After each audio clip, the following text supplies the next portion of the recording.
Pronto. Então, pessoal, hoje é o 5º episódio da nossa série de lives, né, do Bioproc Entrevista. E, como vocês já sabem, funciona em um esquema de perguntas e respostas e vocês podem fazer as perguntas à vontade durante a live, certo? Então, hoje o nosso convidado é Alisson. Dá um oi, pessoal, Alisson.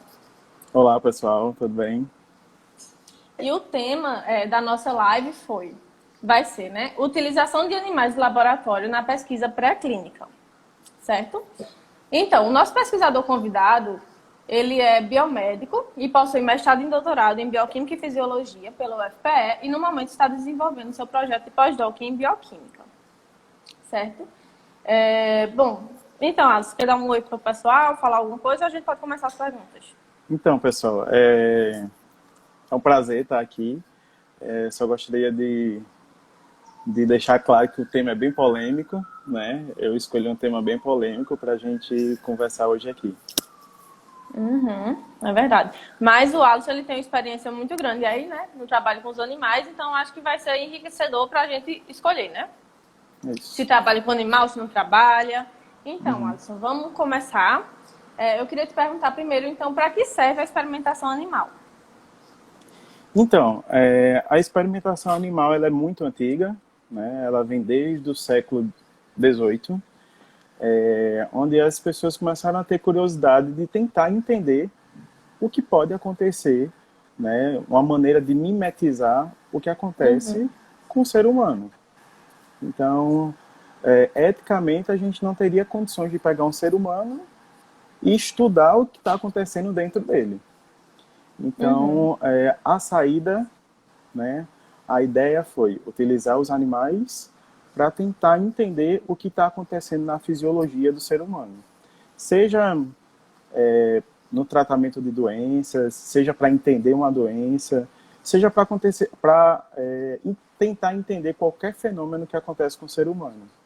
Então, a ideia foi utilizar os animais para tentar entender essas situações fisiológicas que acontecem com o ser humano, né? Sejam patológicas ou não. Então, foi mais ou menos por aí que começou-se a utilizar os animais. Ô, Alisson, então fala pra gente, como é que se inicia um projeto utilizando animais? Então, esse é um ponto que acho extremamente importante. Primeiro, a gente precisa entender o delineamento do seu projeto. Então, por que eu vou utilizar animais de laboratório? Eu preciso usar, né? Então, a primeira coisa que o pesquisador e investigador ele vai ter que ter ciência é se realmente é necessário fazer uso dos animais, né? Se é realmente benéfico. Então, ele precisa primeiro entender o seu objetivo. Ele precisa fazer o delineamento do seu projeto, para ele assim começar o primeiro passo, né? Então, é entender o projeto para assim ele realmente ver a necessidade do uso de animais. A partir daí, ele precisa entender como vai ser esse uso de animais, né? Eu vou usar como esses animais? Qual o modelo que eu vou usar? Então, ele precisa entender também a aplicação. Então, não adianta eu fazer uso de animais simplesmente porque eu acho que vai ser o melhor meio. Então, na ciência, a gente não trabalha assim com achismo aleatório.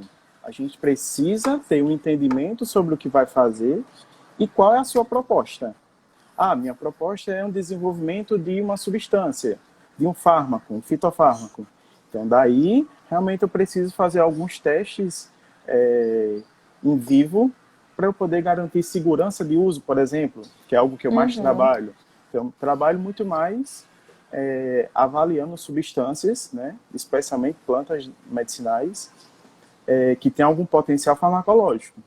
Então, o primeiro passo que eu faço é a avaliação de segurança de uso, que a gente chama de ensaios toxicológicos, por exemplo.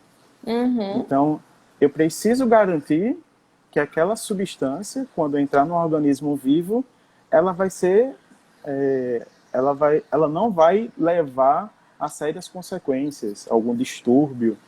Então, para isso, eu preciso fazer uso dos animais. Então, para você começar uma pesquisa, você precisa primeiro ter certeza se o seu projeto é necessário fazer uso dos animais. Será que não tem algum outro método alternativo? Será se os seus testes eles podem ser substituídos por algo muito mais simples, né? Então, precisa ter esse entendimento primeiro, antes de iniciar um projeto de experimentação em vivo. É mais ou menos isso. Trabalhar com animal, certo?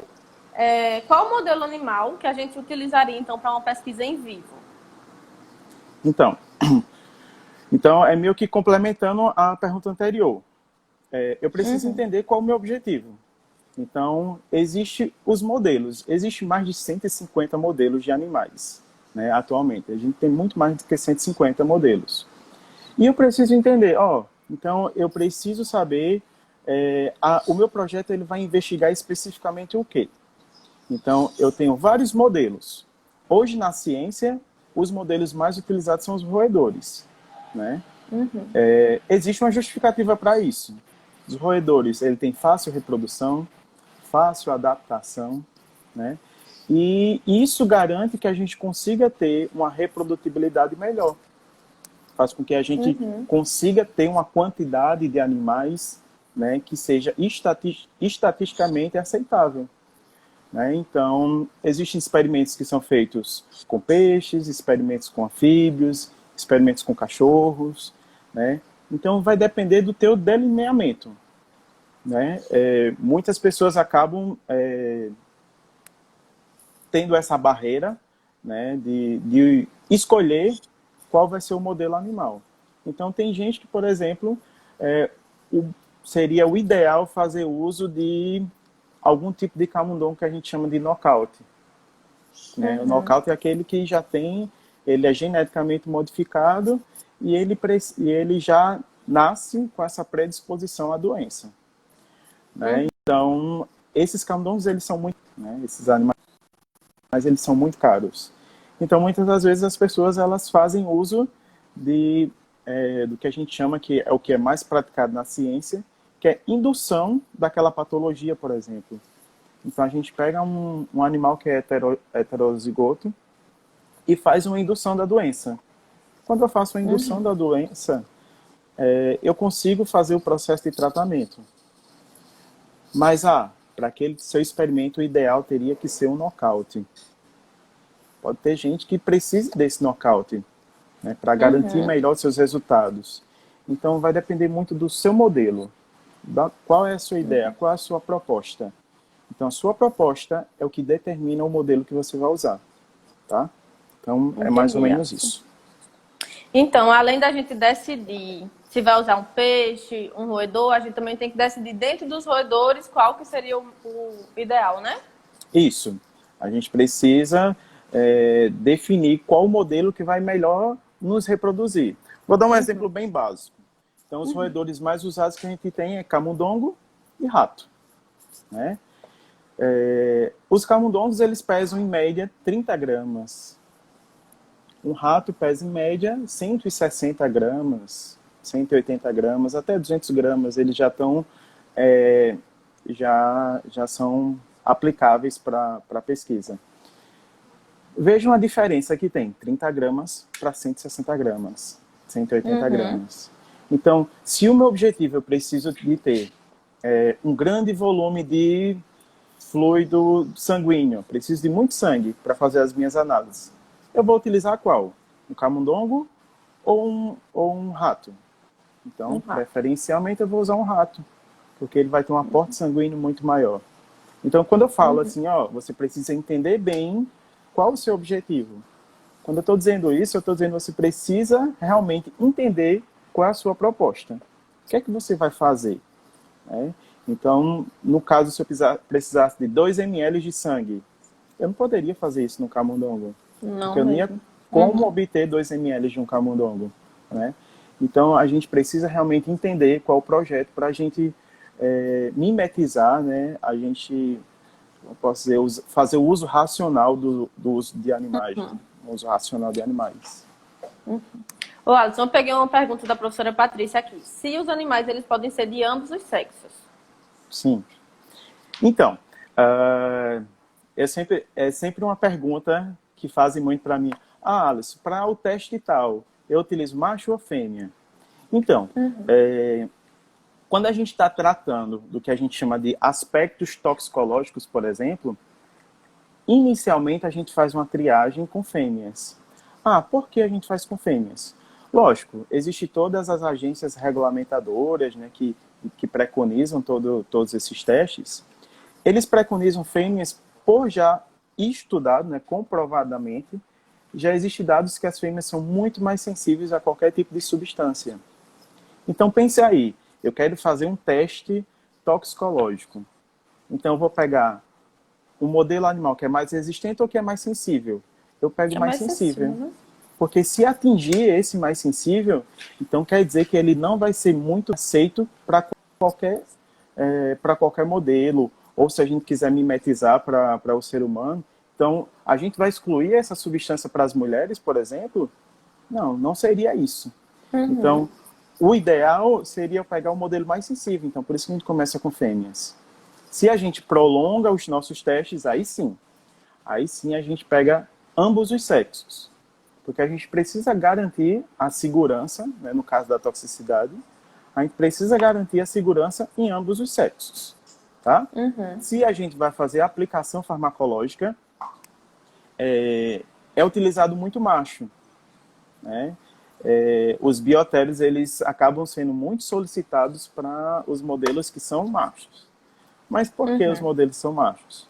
Porque os machos, eles não têm uma variação hormonal tão grande como as fêmeas. Uhum. Então, o meu teste, ele não vai ser influenciado pela ação hormonal que as fêmeas têm. Então, muitas das vezes, a maioria dos testes são utilizados machos para tirar essa variável. Aí você vai me perguntar, mas não seria ideal ter machos e fêmeas? Sim, seria. Seria ideal. Mas, como eu tinha dito anteriormente, a gente tenta diminuir o uso de animais, né? Fazer um uso racional. Então, eu utilizo em machos até como uma forma de expressar a ação farmacológica, por exemplo, da substância. Então, a partir do momento que eu expresso que tem uma ação farmacológica utilizando machos, aí sim, se eu for prosseguir meus testes, aí sim eu posso utilizar os dois modelos, tanto macho como fêmea, né, para fazer uma comparação e até para garantir o efeito em ambos os sexos. Mas, a princípio, a gente tem essa pequena diferença. Uhum. Então, tem uma outra pergunta aqui, né, que a gente separou, que seria, por que utilizar animais de laboratório se estamos na era da tecnologia? Não existem métodos alternativos para amenizar o sofrimento animal? Acho fantástica essa pergunta, porque essa pergunta é o que norteia basicamente, como eu disse lá no começo. Eu escolhi um tema que é muito polêmico, porque tem muita gente que é contra fazer o uso de animais de laboratório, né? Eu entendo quando se fala que é um organismo vivo e tal, mas veja só, a gente está na era da tecnologia, sim. Hoje em dia, a gente consegue fazer o que a gente chama de planejamentos, né? Esses planejamentos, eles giram em torno de métodos computacionais. Então, no computador, a gente consegue ver a distribuição da droga, quais vão ser os principais tecidos-alvo, a gente consegue ver... a gente consegue mimetizar até tempo de meia-vida de algumas substâncias. Então, a gente consegue fazer bastante coisa, né, a nível computacional. Porém, existem algumas limitações. Assim como em qualquer área, em qualquer teste, tem algumas limitações. Uhum. Tem algumas limitações porque a gente não consegue, em computador, tentar simular um sistema biológico. Então, quando uma substância entra no sistema biológico, ela sofre a ação de várias substâncias, né? De vários outros sistemas. Então, a gente não sabe o comportamento dessa substância quando entra no sistema biológico. Então, quando a gente fala, a gente está na área da tecnologia, tá? A gente consegue, como eu posso dizer, predizer várias coisas. A gente consegue elucidar uma molécula, a gente consegue ver como essa molécula vai interagir. Eu quero uma molécula que ela tenha ação... quero uma molécula que tenha ação antitumoral. Né?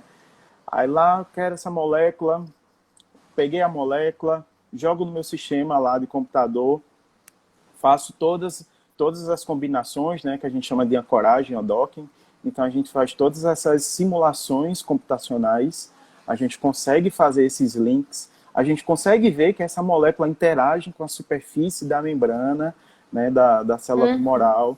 Então, a gente já começa a ficar tudo animado. Eita, então a gente conseguiu uma molécula que pode ter um bom potencial. Mas daí, quando ela entra no sistema vivo, ela sofre modificação, ela é clivada, é uma modificação estrutural, ela sofre a ação de outras moléculas, que ela pode perder o seu efeito. Então, pode ser que o sítio ativo lá, que fazia a ligação específica lá com a célula lá, alvo, ele é totalmente destruído, ele é parcialmente destruído, é inativado.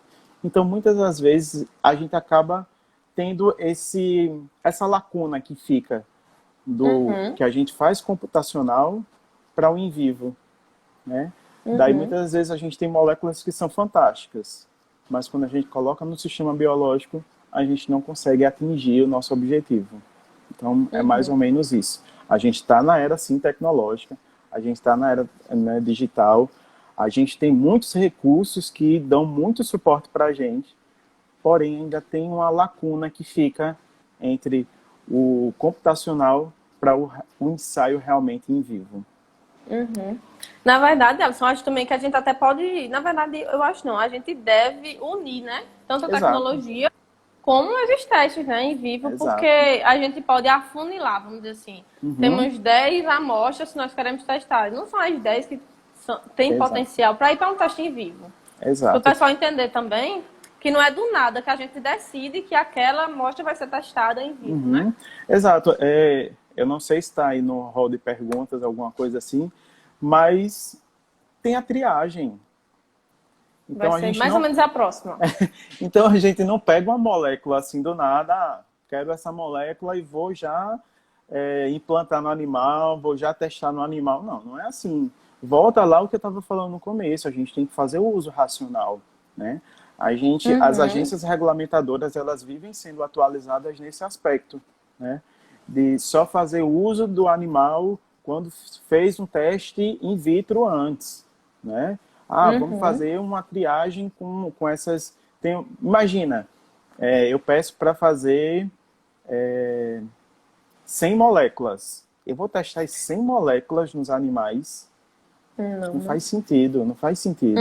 Então, eu pego essas moléculas e eu faço uma triagem. Pode ser computacional, pode ser in vitro. Então, eu vou fazendo uma triagem. Então, não é uma coisa aleatória.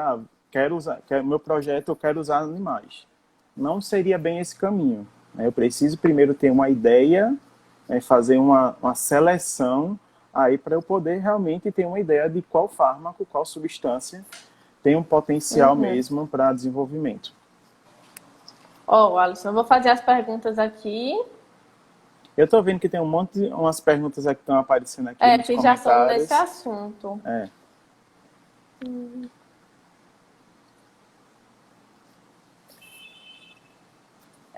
Se a TI pode ser uma boa opção, eu acho que seria a tecnologia da informação. Acredito que sim. Acredito que sim. Bom, é basicamente o que a gente estava discutindo aqui agora, né? A tecnologia... Não é que a gente está deixando de lado a tecnologia para usar os animais, né? A gente está juntando os conhecimentos, né, tecnológicos para uso animal. Então, a gente precisa da tecnologia e a tecnologia precisa ser confirmada com os ensaios que a gente chama de in vivo, né, com os animais de experimentação. Aí tem uma pergunta aqui também sobre... do Diego, se a computação quântica pode substituir os testes com animais. Eu estava vendo aqui essa pergunta, não sei nem o que danado é essa computação quântica, né? Se ele puder digitar aqui se você puder me esclarecer o que seria a computação quântica, mas deve ser alguma coisa bem já mais complexa. Acredito que seja basicamente o que a gente está discutindo aqui. A gente não está dizendo, a experimentação em vivo é melhor do que a experimentação in vitro ou a experimentação computacional. Não é isso. Não são esses critérios que a gente está aqui abordando. O que a gente está abordando é que um precisa do outro, um complementa o outro, né? Então, eles são aliados, eles não estão em lados opostos. né? Eles estão caminhando para um objetivo em comum. Então, a tecnologia, hoje em dia, ela é extremamente importante. Porque eu vou dar só um exemplo. Quando eu entrei na graduação, lá em, deixa eu ver, 2009, quando eu entrei na graduação em 2009, a gente fazia os testes toxicológicos e a gente utilizava 10 animais por grupo, né? E para fazer uma triagem simples de uma substância, 10 animais por grupo, e utilizava no mínimo 5 concentrações. Imagine. Então, seriam 5 concentrações mais um grupo controle negativo, 6 grupos com 10 animais. Então, eu utilizava 60 animais simplesmente para eu saber se essa molécula tinha um potencial ou não. Então, era um absurdo a quantidade de animais. Hoje em dia, o que é que a gente faz? A gente utiliza uma única concentração com 3 animais. Então, as regras elas foram melhoradas a fim de diminuir, né, o uso de animais. Para a gente também não estar fazendo uso de forma assim, totalmente aleatória. Né? Pelo menos 3 animais já nos dá um indicativo já interessante. Já nos diz assim, ó, essa molécula pode sim ser trabalhada, ela tem um indício interessante, ela não é tóxica. Então, é só um exemplo do que vem sendo melhorado, né? Então, sempre é revisado esses protocolos, sempre são melhorados. E a tecnologia, ela acaba fazendo isso para a gente. Ela consegue... Diego aqui respondeu. Ó. Era isso que eu estava olhando. Pronto, que esse pode computador simular quântico, um sistema... ele... Tá. Bom, já ouvi falar disso, mas não como esse termo. É exatamente isso. A gente tem uns modelos bem interessantes, né, computacionais, que a gente... eles desenham na tela lá do computador, né, toda a tecnologia, o animal, seja lá o camundongo, o rato, ou qualquer outra espécie que você esteja estudando. E é como se a gente fizesse a inoculação da substância, né, desse a gavagem da substância, né, via oral ou via intraperitoneal, enfim. Então, fazia a administração da substância e via o caminho da substância percorrendo no corpo, né, do animal. Porém, como eu estava dizendo, ainda existem umas limitações, porque o computador ele não consegue mimetizar de forma de integridade, que a gente chama, dos sistemas biológicos, né? As integrações que acontecem entre os sistemas. Então, o próprio metabolismo, né, Alisson? A gente tem assim, simulações lindas, né? Daí consegue fazer simulação no fígado, uma simulação no rim, uma simulação no estômago. Ele não é quebrado aqui. Então, a gente vai montando um quebra-cabeça, né? Com a tecnologia. A gente consegue montar esse quebra-cabeça. Mas hoje a gente vê que toda essa tecnologia que a gente tem hoje ainda não consegue mimetizar o que realmente acontece em vivo. Então, existe essa... como eu estou dizendo, existe essa pequena lacuna que a gente ainda não conseguiu entender. E se a gente conseguisse já entender, então a gente nem utilizaria animais de experimentação. Seria ótimo. Mas ainda existe esse... Alisson, aí o Tiago complementou aqui também que além da limitação de pessoal especializado nessas técnicas, né? Exato. A gente vê que a experimentação animal, como ela é muito antiga, então hoje em dia existe muita gente que é capacitado, muita gente que ela tem domínio dessas técnicas. Né? Eu, desde 2009, eu trabalho com experimentação animal. Então, aí já tem 11 anos já que eu trabalho com experimentação animal. Mas a experimentação animal é muito antiga, e utilizada para diversos fins.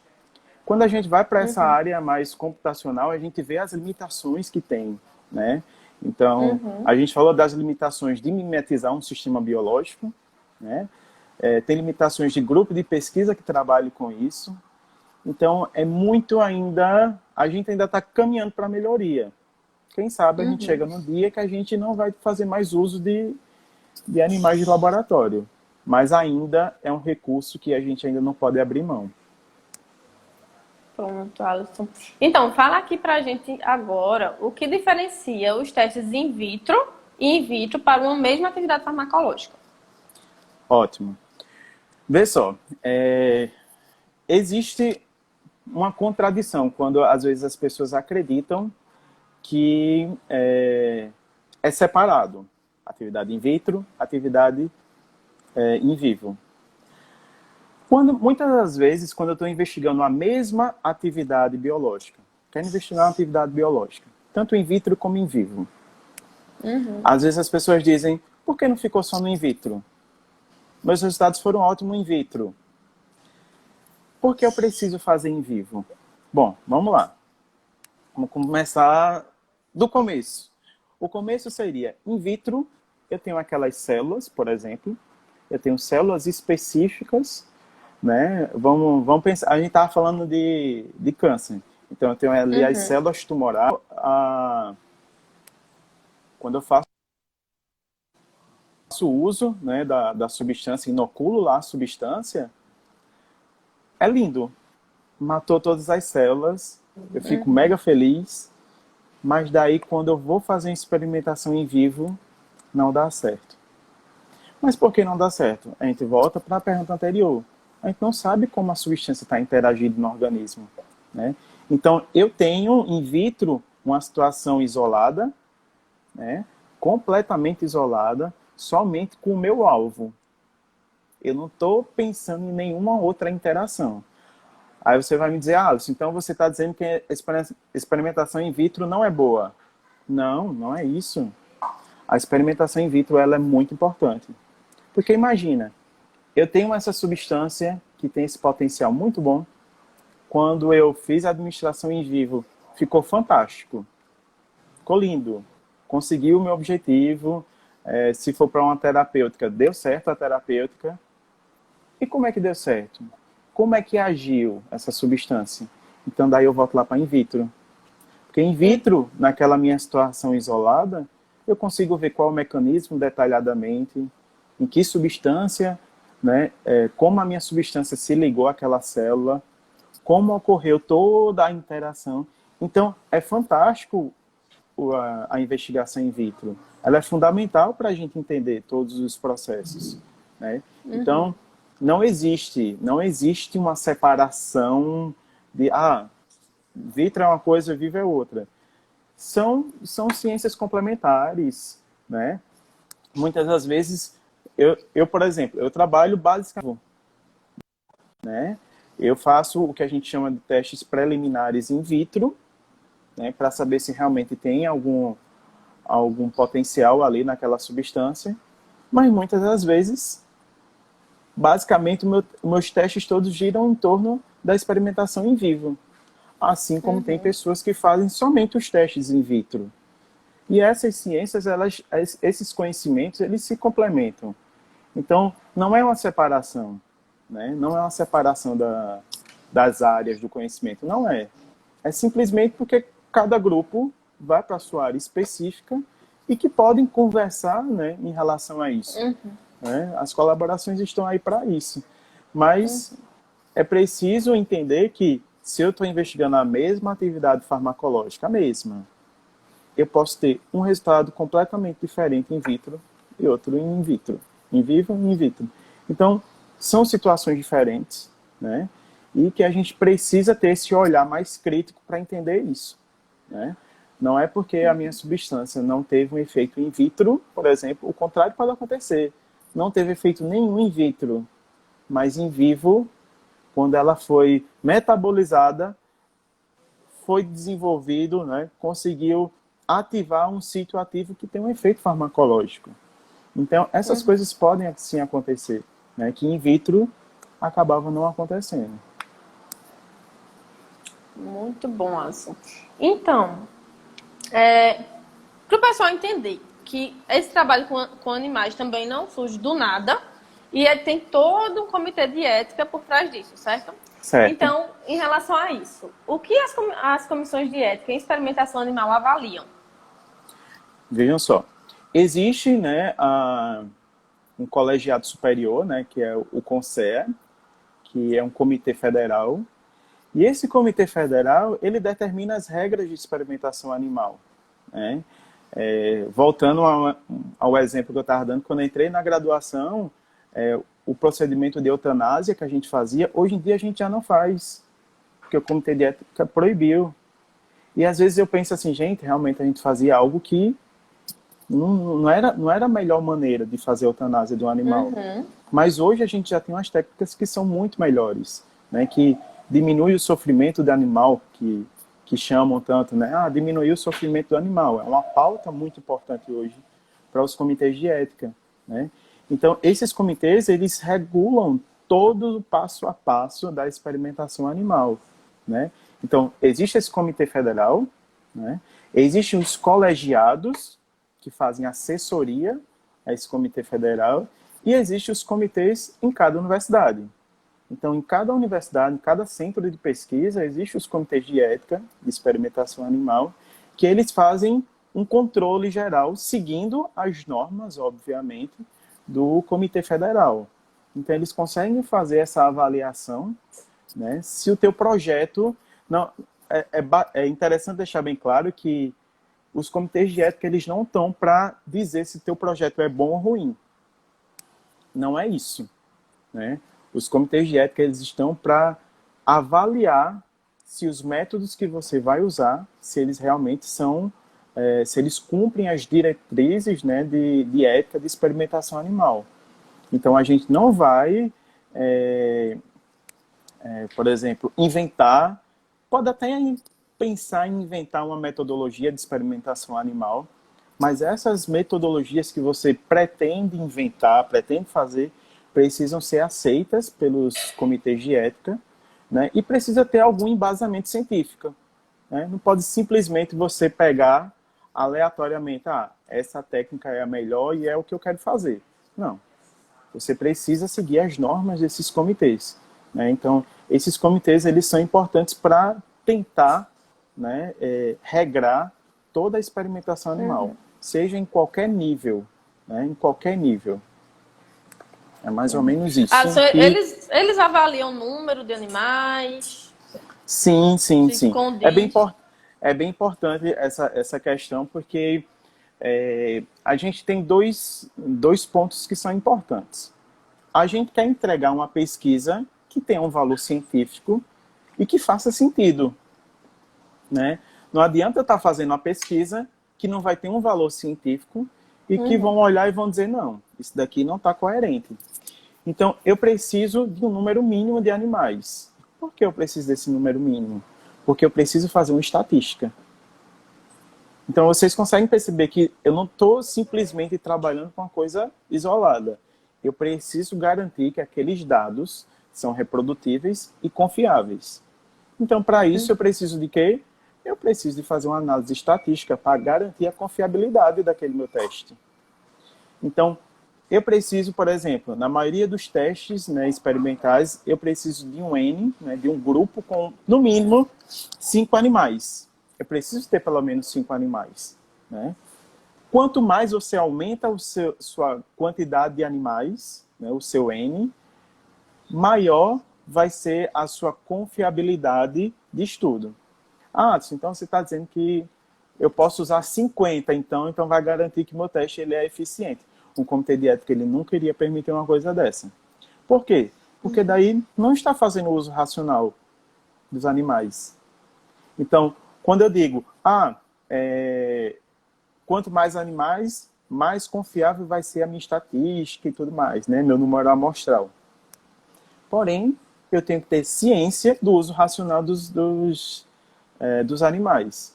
Então, vai girar basicamente em torno de 5 a 8 animais para os testes, né? Existem alguns testes específicos que utilizam 10 animais, mas gira mais ou menos em torno disso, de 5 a 8 animais, que já tem garantia estatística, né, para isso. Né? Então, seria mais ou menos por esse caminho.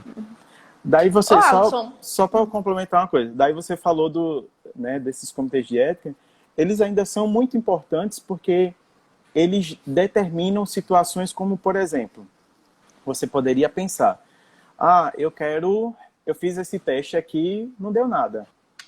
Então eu vou reutilizar esses animais para fazer outro teste. Será que eu posso fazer isso? Segundo o Comitê Federal, a gente não pode fazer reuso dos animais. né? Porque imagina, eu estou fazendo algum teste que cause algum tipo de sofrimento por animal, mesmo que seja um sofrimento curto. Eu vou fazer outro teste ali, vai ser só uma besteirinha, só para avaliar uma determinada situação. Eu não posso fazer o reuso, porque eu não vou estar, como eu posso dizer, eu estou prolongando o sofrimento do animal. Então, eu estou reutilizando ele para várias situações que causam estresse para ele. Porque mesmo que não seja uma situação que seja dolorosa, que cause um desconforto, ela vai ser estressante, né? O simples ato de a gente introduzir, administrar uma substância por via oral nele, já causa um estresse muito grande. Então, isso deve ser levado em consideração. E o Comitê de Ética, ele realmente olha muito para isso. Ele preza muito esses detalhes, né? Ô, Alisson, uma dúvida minha mesmo. Certo. Quando a gente fala de experimentação in vitro, a gente tenta fazer repetição do experimento, em média, 3 experimentos independentes. Isso. Como que seria isso visto do ponto de vista do Comitê de Ética? A gente pode colocar lá que vai repetir o experimento ou não é bem visto que se repita? Como que é isso? É ótimo isso. Adorei essa pergunta, porque eu achei bem pertinente, porque já me perguntaram muito sobre isso, né? Já me questionaram, mas esse teste você só fez uma vez, né? O que é que me garante que realmente? Porque a gente precisa... Hoje em dia está se questionando até os testes que estão sendo feitos em triplicata, né? Querem que seja mais, quintuplicata, né? Para garantir a confiabilidade e tudo mais. É por isso que a gente usa o N, né? De no mínimo 5, né? Até 8. Porque essa confiabilidade, ela vai com essa quantidade de animais, né? Não é pela repetição. Porque aí volta a questão. Porque a gente precisa fazer um uso racional. Pronto. Então, imagina, eu estou com um teste e vou repetir 3, 4, 5 vezes. Então, é realmente inviável. Vou estar fazendo um uso de animal assim de maneira muito abusiva, né? Não posso dizer. Então, por isso que a gente tem um N de 6, 7, 8. Porque aí já eu estou garantindo a reprodutibilidade, né? Então, seria mais ou menos isso que a gente faz hoje.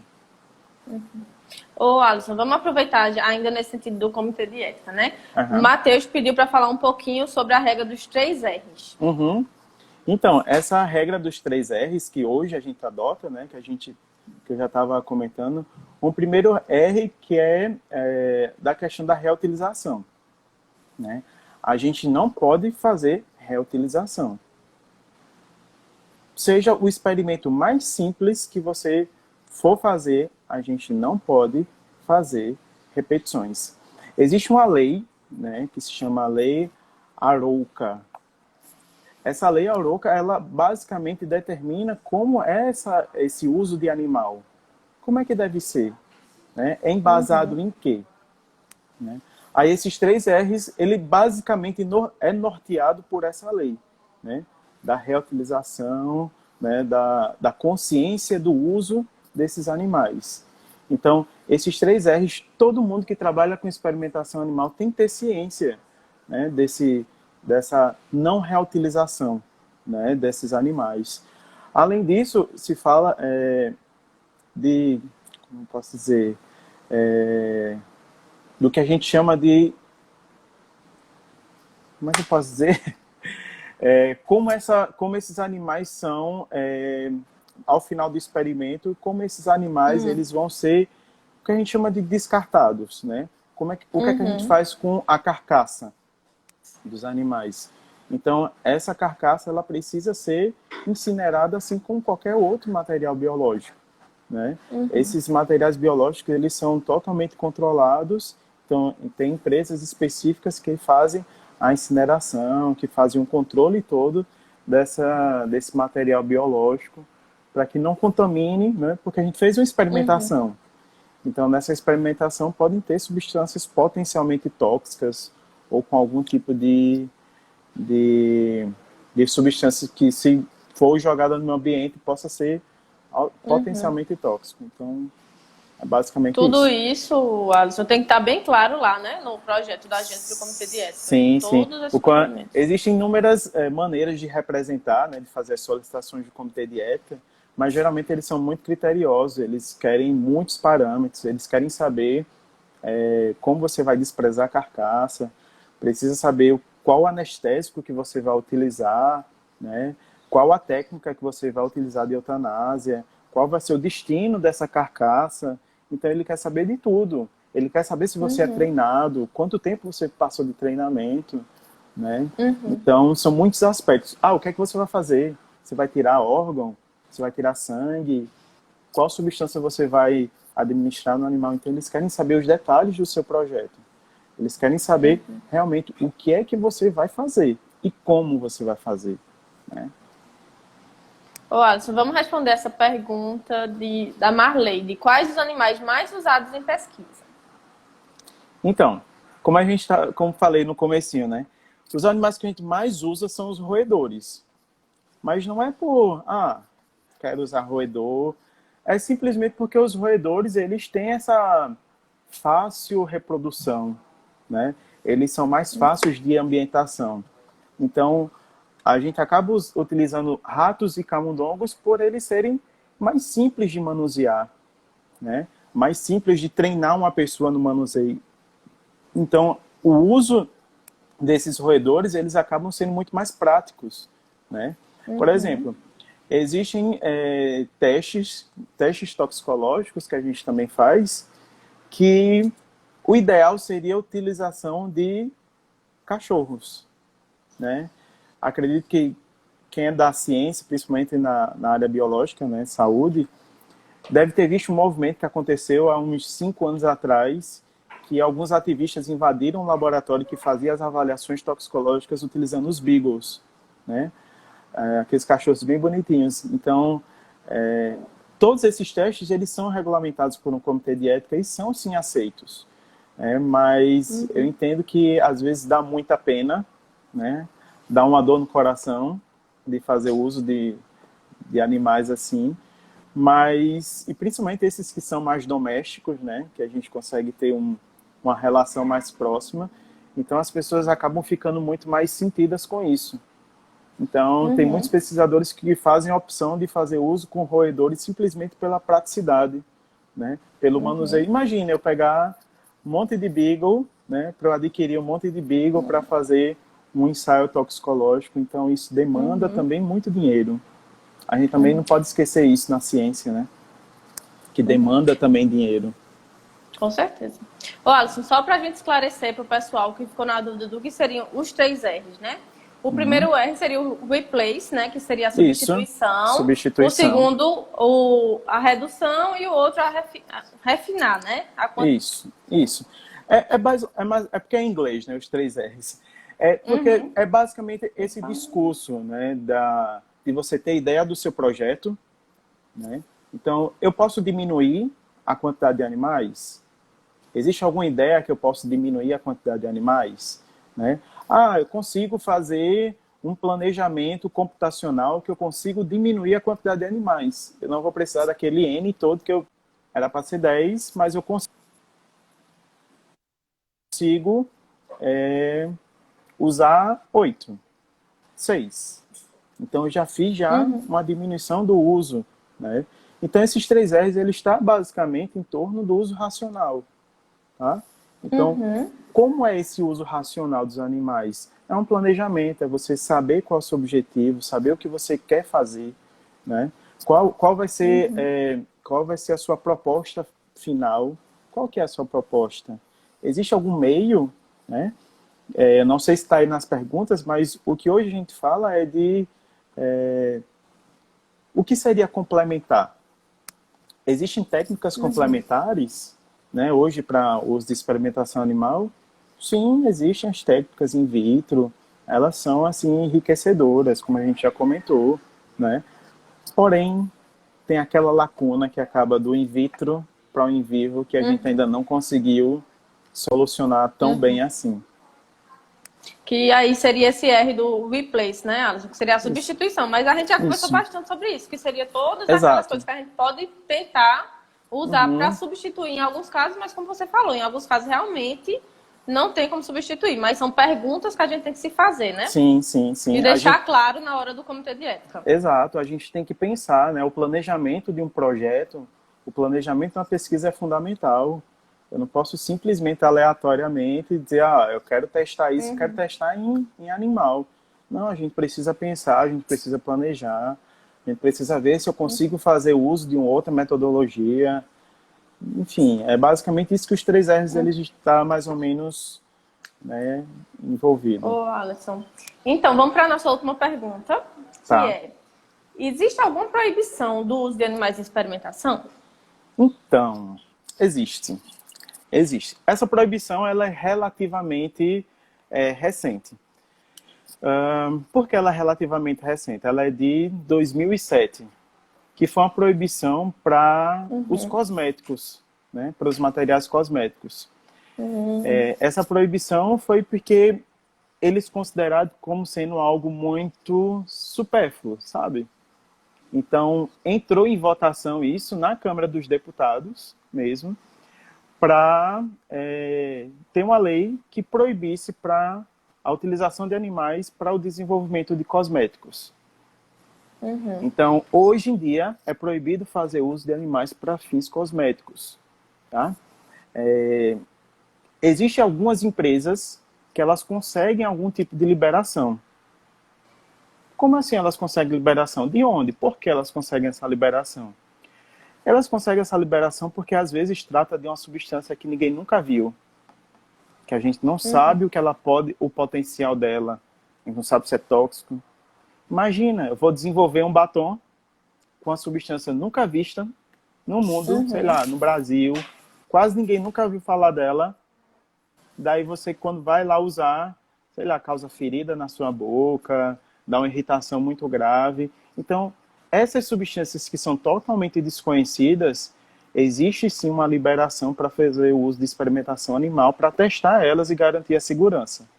Mas, a princípio, para uso cosmético, não existe, foi totalmente vetado o uso de animais de laboratório. Aí, o que é que eles fazem hoje em dia? Eles usam o que a gente chama de membranas artificiais, que a maioria dos cosméticos atinge pele. Aí existem algumas membranas artificiais que tentam mimetizar ou simular a pele humana. É basicamente isso que eles fazem hoje em dia. Inclusive, nas embalagens, né, dos cosméticos, hoje vem um desenho dizendo, né, que é não testado em animais.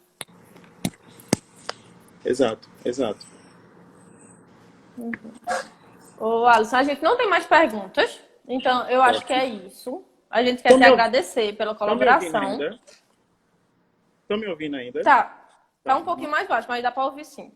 A gente quer te agradecer pela participação, certo? A gente vai encerrar, porque daqui a pouquinho iria cair, porque vai completar 1 hora de live. Mas a gente agradece pela participação, pela colaboração aqui com a gente. O pessoal gostou. E qualquer coisa, o pessoal entra em contato contigo, né? Para tirar dúvidas. A gente pode deixar essa disponibilidade, né? Sim, sim, claro, claro. Aproveitando, eu já posso encerrar meus agradecimentos e tudo mais? Pode falar um pouquinho. Aí depois eu vou dar uns avisos, mas pode falar. Tá, então eu queria agradecer pelo convite, né? Tenho muito orgulho de fazer parte desse grupo. Gosto muito de estar aqui. É a liberdade que a gente tem de poder estar divulgando ciência. Eu achei bem pertinente trazer esse assunto para a gente poder discutir esse uso de animais, né, de laboratório. Dizer que a gente faz pesquisa séria, então a gente não está aqui, estou brincando de fazer uso de animal. Não. Só para vocês terem uma noção, a gente, durante a pandemia, a gente teve que vir, né? Eu venho 2 vezes na semana, 3 vezes, para olhar os animais, para ver se está tudo bem com eles, né? Porque precisa de um ambiente controlado. Eu sempre gosto de brincar e dizer que eles são bem mais cuidados do que a gente, né? Que eles têm toda uma ambientação, eles têm uma temperatura controlada, ele tem que ter umidade controlada. Então, são vários requisitos para a gente poder, né, acondicionar esses animais. Então, nossos testes, eles precisam ter essa garantia de segurança desses animais. Esses animais precisam estar muito bem seguros, muito bem acomodados, para a gente poder usá-los, tá? Então, só agradeço pelo convite, tá?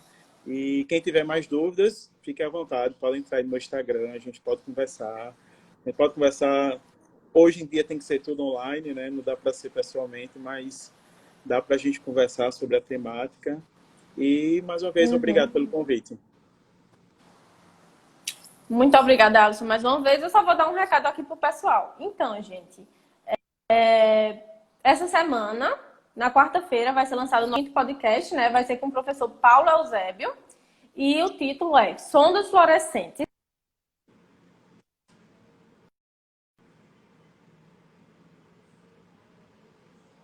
Episódio de lives do Bioprote. Entrevista vai ser de 4 horas também. E vai ser com a nutricionista Mirelle Pinheiro, que tem como título Crononutrição e sua importância durante o isolamento social. Então é isso, pessoal. Muito obrigada. E fiquem ligados nas redes sociais da gente, tá bom? Tchau, tchau.